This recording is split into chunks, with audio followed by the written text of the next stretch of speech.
So Michael, just by way of pulling together everything that we've discussed so far, your doctor had some real concerns about your smoking, which is what brought you here, and primarily that was the lung function test.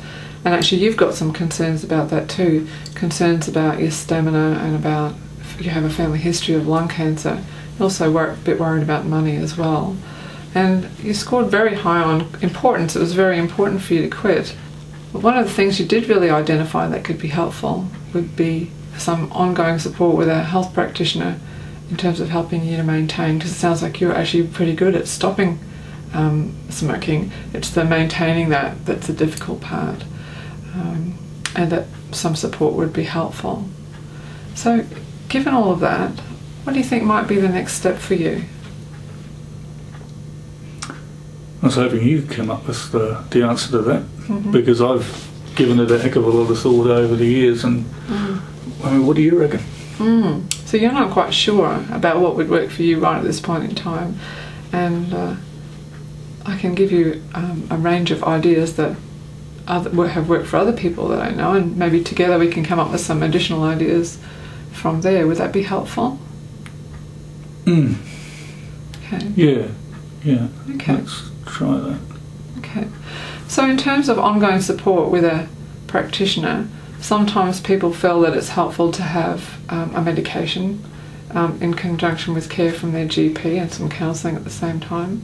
Some people feel it's useful to use patches or Nicorettes.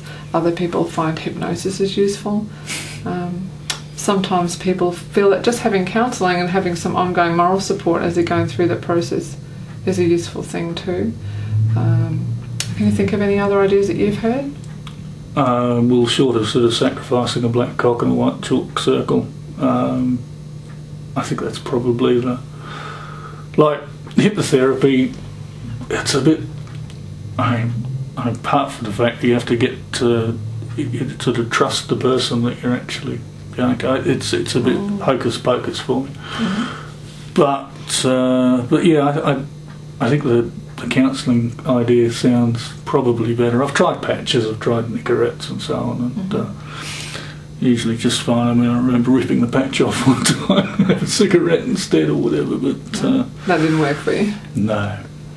It would be alright if you were in a cocoon with no stress or anything else like that, but yeah, if you put the realities of every day on it, then they don't sort of seem to work. But maybe some counselling, as I say, other than a little bit of black magic or something.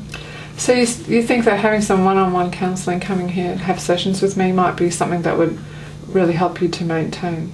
I think because of the fact that I think it would help me look at the... I suppose it would help me to be able to verbalise some of what I'm going through. It might sort of help from that point of view. Is there any other way that it might be helpful? I think mainly to just I suppose the fact that you've got somebody else on the lookout for you, sort of thing, might be helpful. So, someone helping to pick up warning signs that maybe you might be thinking about lapsing again or whatever, or maybe one of those 24-hour phone line jobs would be helpful as well. They're usually ex-smokers too, aren't they? So that might be a lot of help. But okay. So having some people around you that really understand what's going on for you and that can support you in maintaining quitting at any time, whether it be during a session or after hours or even at night time if you need that with regards to a call line, that would be something that would work for you. Is that what you're saying? I can only think let's give that avenue a shot, because there aren't too many shots left in the locker, so we're going to try something. Great.